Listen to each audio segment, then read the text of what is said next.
Hello friends, good evening. Very very good evening to all of you. कैसे हैं आप लोग? बताएंगे कैसे हैं। चलिए, सभी को गुड इवनिंग।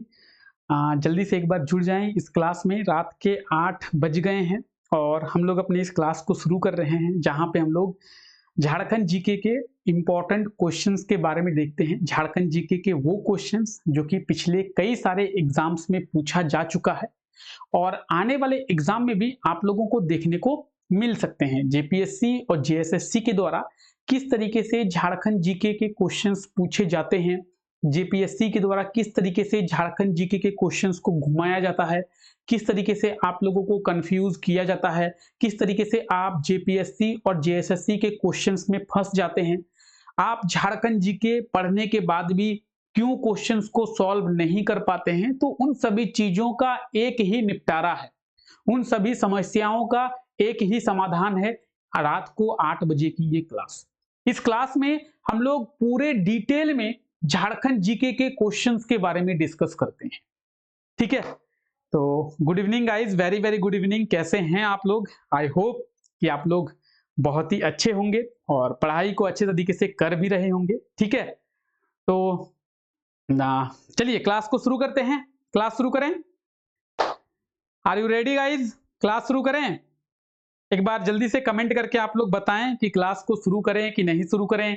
ठीक है, रेडी हैं? पहला क्वेश्चन दें। चलिए, तो this is our first question. हम लोगों का पहला क्वेश्चन, योजना आयोग की रिपोर्ट 1989 में वर्गीकृत कृषि जलवायु क्षेत्रों में झारखंड किस क्षेत्र के अंतर्गत आता है? और ये जो क्वेश्चन है ये पूछा गया है किसमें? तो पूछा गया है जेएसएससी सीजीएल 2024। जेएसएससी सीजीएल 2024 में पूछा गया क्वेश्चन है कि योजना आयोग की रिपोर्ट 1989 में वर्गीकृत कृषि जलवायु क्षेत्रों में झारखंड किस क्षेत्र के अंतर्गत आता है? योजना आयोग, प्लानिंग कमीशन। आज तो हम लोग जानते हैं ना क्या है आज? नीति आयोग। लेकिन नीति आयोग तो पहले नहीं था। नीति आयोग तो 2015 में शुरू हुआ। 1 जनवरी 2015 को नीति आयोग शुरू किया गया है। लेकिन उसके पहले तो योजना आयोग ही थी, प्लानिंग कमीशन थी।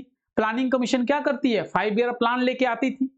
तो बताएंगे कि योजना आयोग की जो रिपोर्ट 1989 प्रस्तुत किया गया था उसमें झारखंड किस क्षेत्र के अंतर्गत आता था कृषि जलवायु में? बहुत आसान सा क्वेश्चन है, बहुत बेसिक सा भी है। और इसका सही आंसर क्या होगा बताएंगे? पूर्वी और पठारी, पूर्वी पठार पहाड़ी क्षेत्र, ऑप्शन सी बिल्कुल सही आंसर होना चाहिए, क्योंकि झारखंड भारत के पूर्वी भाग में आता है। झारखंड भारत के पूर्वी भाग में आता है और झारखंड का एरिया 90% एरिया जो है वो पठारी है। ठीक है, तो पूर्वी पठारी और झारखंड में पहाड़ भी हैं, तो पहाड़ी क्षेत्र, ऑप्शन सी बिल्कुल सही आंसर हो जाएगा। तो ये क्वेश्चन जेएसएससी सीजीएल में पूछा गया था और कई बच्चों को तो आता ही नहीं है कि सर ये क्या पूछ दिया, ये तो हमने पढ़ा ही नहीं। बहुत आसान सा है कि झारखंड भारत के पूर्व में आता है तो पूर्वी, झारखंड का भाग पठारी है तो पूर्वी पठारी, और झारखंड में पहाड़ी एरिया है तो पूर्वी पठार और पहाड़ी क्षेत्र, ऑप्शन सी बिल्कुल सही आंसर हो जाएगा। तो इसी प्रकार के क्वेश्चंस आपको एग्जाम में भी देखने को मिलते हैं। ठीक है, ये रहा अगला question. BSL sorry BSP Bokaro steel plant का स्थापना किसकी मदद से किया गया था? या फिर आप कह सकते हैं कि बोकारो स्टील प्लांट का निर्माण कौन से देश के हेल्प से किया गया था, यह बताना है आपको। इसमें ऑप्शन है अमेरिका, सोवियत संघ। सोवियत संघ, आज जो रसिया है उसी को सोवियत संघ यानी यूएसएसआर के नाम से जानते थे। रसिया को यूएसएसआर कहते थे, सोवियत संघ। तो रसिया, जापान और अमेरिका, क्या होगा सही आंसर? बोकारो स्टील प्लांट की स्थापना किसके हेल्प से किया गया था? क्या होगा सही आंसर बताएंगे? अगर हम लोग बोकारो स्टील प्लांट की बात करें तो बोकारो स्टील प्लांट किसकी? रसिया, ऑप्शन बी बिल्कुल सही आंसर हो जाएगा। यूएसएसआर, सोवियत संघ, रूस के हेल्प से किया गया था बोकारो स्टील प्लांट। ये आप देख सकते हैं बोकारो स्टील प्लांट, और बोकारो स्टील प्लांट की स्थापना किसके द्वारा? रूस के हेल्प से किया गया था। अच्छा, एक और टर्म आता है कि सर बोकारो स्टील प्लांट की स्थापना कब की गई थी? तो 1964 बोकारो स्टील प्लांट की अगर हम लोग बात करें 1964 1964 में। ठीक है, एक क्वेश्चन पूछा गया था जेपीएससी के द्वारा कि किस 5 ईयर प्लान में बोकारो स्टील प्लांट की स्थापना की गई थी। कौन से 5 ईयर प्लान में, कौन से पंचवर्षीय योजना में। तो अगर हम लोग 5 ईयर प्लान की बात करें, 5 ईयर प्लान शुरू हुआ था 1951 से। 1951 से 5 साल 1956 तक पहला 5 ईयर प्लान। दूसरा 5 ईयर प्लान 1956 से 1961 और तीसरा 5 ईयर प्लान जो है वो 1961 से लेकर 66। ठीक है, अब आप देखेंगे 1964 किसके बीच में आता है, तो कहीं ना कहीं 1961 से 66 के बीच में 64 आता है, यानी अगर 5 ईयर प्लान की बात करें तो थर्ड 5 ईयर प्लान, तीसरी पंचवर्षीय योजना। ठीक है, समझ में आ गया बोकारो स्टील प्लांट। तो यह है बोकारो स्टील प्लांट। अच्छा, इसके बारे में मैं आपको बता दूं, पूरे भारत का सबसे बड़ा स्टील प्लांट है, पूरे भारत का सबसे बड़ा स्टील प्लांट है बोकारो स्टील प्लांट। ठीक है, चलिए, निम्नलिखित में से कौन सा पहला ईसाई मिशन झारखंड आया था, बताएंगे। सीजीएल 2024 में पूछा गया क्वेश्चन है। निम्नलिखित में से कौन सा ईसाई मिशन सबसे पहले झारखंड आया था, और ये रहे आपके 4 ऑप्शन, गॉशनर, डबलिन, होली क्रॉस या फिर इनमें से कोई नहीं। बताएंगे क्या होगा सही आंसर। तो हम लोग ईसाई मिशन की बात कर रहे हैं, कौन सा ईसाई मिशन सबसे पहले झारखंड आया था, तो बिल्कुल इसका सही आंसर क्या होगा बताएंगे। सभी लोग एक बार कमेंट करें, देखते हैं कितने लोगों को इसका सही आंसर आता है, बताएं। अगर इसका सही आंसर की हम लोग बात करें तो कहीं ना कहीं ऑप्शन ए बिल्कुल सही आंसर होगा, गॉशनर मिशन। गॉशनर मिशन सबसे पहले झारखंड आया था। ठीक है, option A will be right answer. ठीक है, गॉशनर मिशन सीजीएल में पूछा गया है। अच्छा, कब आया था, तो आप यहां पे देख सकते हैं 1845 को। कब? 2 नवंबर 1845 को। ठीक है, याद रखें कौन सा पहला ईसाई मिशन झारखंड आया था, तो गॉशनर मिशन 2 नवंबर 1845 1845। ओके, रोहिणी, रोहिणी कहां पे है? देवघर में है। अच्छा ठीक है, 1857 के विद्रोह के दौरान रोहिणी में किस अंग्रेज मेजर की हत्या स्थानीय सैनिकों के द्वारा की गई थी, बताएंगे। देवघर के रोहिणी में 1857 के विद्रोह के दौरान किस अंग्रेज मेजर की हत्या जो है वो कर दी गई थी देवघर के स्थानीय लोगों के द्वारा या फिर स्थानीय सैनिकों के द्वारा, बताएंगे। बहुत सिंपल सा क्वेश्चन है। अगर आप झारखंड का इतिहास पढ़े होंगे या फिर अगर आप 1857 की क्रांति पढ़े होंगे तो आपको पता होगा, बताएंगे। अगर हम लोग इसके सही आंसर की बात करें ना, तो इसका सही आंसर क्या होगा? इसका सही आंसर होगा नॉर्मन लेस्ली। ठीक है, इसको कई लोग सर लगा के बोलते हैं, सर नॉर्मन लेस्ली। तो मैं कहता हूं कि आपका टीचर है वो, सर लगाते हैं आप, आपने पढ़ाई की है, आपको गिटार बजाना सिखाया है। नॉर्मन लेस्ली बोलिए, नॉर्मन लेस्ली। ठीक है, तो सर वर लगाने की जरूरत नहीं है। मेरे क्लास में किसी भी अंग्रेज का नाम के पहले लॉर्ड, सर, ये वो नहीं लगाए। जो नाम है वो नाम बोलेंगे, सर वर नहीं लगाना है। तो नॉर्मन लेस्ली की अगर हम लोग बात करें, ठीक है, ये देखिए यहाँ पे लिखा हुआ है, लेकिन हम लोग बोलेंगे नॉर्मन लेस्ली। तो नॉर्मन लेस्ली की हत्या 16 जून 1857 में किया गया था। ठीक है, कहां पे? रोहिणी में। रोहिणी कहां पे है? देवघर में। क्लियर है? ठीक है, तो नॉर्मन लेस्ली बिल्कुल सही आंसर हो जाएगा। और अंग्रेजों को सर, लॉर्ड, गॉड, भगवान कहने की कोई जरूरत नहीं है। समझ गए? ठीक है, आइए। अच्छा, ये झारखंड का मैप देखिए, और इस मैप को आपको याद भी रखना है। इस मैप में ये याद रखना है झारखंड का कौन सा जिला कहां पे। फिलहाल जो आप रेड कलर से शेडेड एरिया देख रहे हैं वो है झारखंड का देवघर जिला। और अगर हम लोग देवघर की बात करें तो देवघर को झारखंड की रिलीजियस कैपिटल यानी झारखंड की धार्मिक राजधानी कहते हैं। इसे देवघर को क्या कहते हैं? झारखंड की धार्मिक राजधानी। ठीक है, साथ ही साथ झारखंड की कल्चरल कैपिटल यानी सांस्कृतिक राजधानी भी देवघर को ही कहते हैं। ठीक है, आइए। लंस नायक यानी अल्बर्ट एक्का नहीं भाई, अल्बर्ट एक्का नहीं। तो परमवीर चक्र सम्मानित अल्बर्ट एक्का निम्नलिखित में से किस युद्ध में लड़ते लड़ते वीर गति जो है वो प्राप्त हुए? यानी बताएंगे कि परमवीर सम्मानित अल्बर्ट एक्का जो है वो किस युद्ध में शहीद हो गए थे? बताएंगे क्या होगा? बिल्कुल सही आंसर आपको पता होना चाहिए और अल्बर्ट एक्का के बारे में आपको पता होना चाहिए कि परमवीर चक्र सम्मानित अल्बर्ट एक्का की बात करें तो भारत पाकिस्तान के युद्ध में, जो कि 1971 में हुआ था, तो 1971 के भारत पाकिस्तान के युद्ध में ये शहीद हो गए थे। इन्हें परमवीर चक्र से सम्मानित किया गया है। इनफैक्ट भारत सरकार के द्वारा इनके नाम से अंडमान निकोबार का एक द्वीप का भी नाम रखा गया है। ठीक है, तो भारत सरकार के द्वारा इनके नाम पर अंडमान निकोबार में एक द्वीप का नाम रखा गया है जिसका नाम है परमवीर चक्र सम्मानित अल्बर्ट एक्का द्वीप। ठीक है, तो ऑप्शन ए बिल्कुल सही आंसर हो जाएगा। यह है अल्बर्ट एक्का और देश के लिए शहीद होने वाले इस वीर नायक को कोटि कोटि नमन। ठीक है, चलिए फिलहाल आगे बात करते हैं।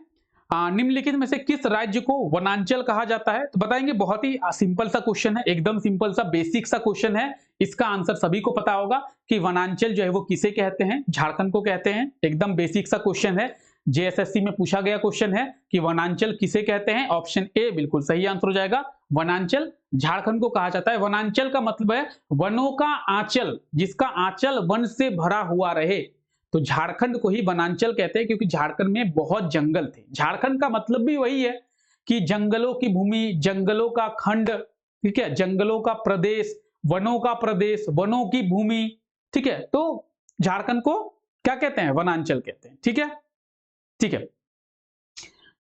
कौन सी झारखंड के छोटानागपुर क्षेत्र में एक प्रचलित लोक नृत्य शैली है? बताएंगे इन ऑप्शंस में से कौन सा जो नृत्य शैली है झारखंड में सबसे ज्यादा फेमस है? बताएंगे आप। निम्नलिखित में से कौन सा नृत्य शैली झारखंड में सबसे ज्यादा फेमस है? बताएंगे। एकदम बेसिक सा क्वेश्चन है और आसान भी है। बिल्कुल, जननी झूमर, ऑप्शन डी। क्या होगा? जननी झूमर। आप देखेंगे कुछ इस प्रकार से जननी झूमर किया जाता है और झारखंड के छोटानागपुर में ये बहुत ज्यादा फेमस है। ठीक है, जननी झूमर। चलिए, झरनों का शहर कई बार डिस्कस किए हैं इस क्लास में, आखिर आ गया ना क्वेश्चन। और ये क्वेश्चन ऐसा क्वेश्चन नहीं है, जेएसएससी सीजीएल में पूछा गया क्वेश्चन है जी। 2024 में जनवरी में जब एग्जाम हुआ था कि झरनों का शहर किसे कहते हैं। एकदम आसान सा क्वेश्चन, बेसिक सा क्वेश्चन, आप सभी को पता है। झरनों का शहर क्या होगा? एकदम कमेंट सेक्शन भरा हुआ होना चाहिए। क्या होगा? एकदम सही आंसर होगा क्या? रांची। सबसे ज्यादा झरना कहां पाया जाता है? झरनों का शहर रांची। अगर आपसे पूछे खदानों का शहर, खदानों का शहर तो धनबाद। सबसे ज्यादा खदान धनबाद में, तो धनबाद खदानों का शहर। सबसे ज्यादा झरने रांची में, तो रांची झरनों का शहर। ठीक है, ऑप्शन ए बिल्कुल सही आंसर हो जाएगा, रांची। चलिए नेक्स्ट क्वेश्चन की बात करें। कौन सा राज्य वर्तमान में देश में उत्पादित कुल इस्पात का लगभग 20 से 25% उत्पादन कर रहा है? बताएंगे। देश में जो इस्पात यानी जो स्टील का उत्पादन होता है उसमें से 20 से 25% स्टील या फिर इस्पात का उत्पादन किस राज्य में हो रहा है? बताएंगे। Option A B C D, Gujarat, Goa, Andhra Pradesh, Jharkhand. Option C will be right answer, Jharkhand. क्या होगा? झारखंड, ऑप्शन सी।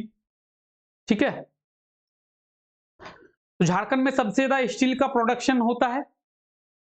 चलिए आगे बात करते हैं।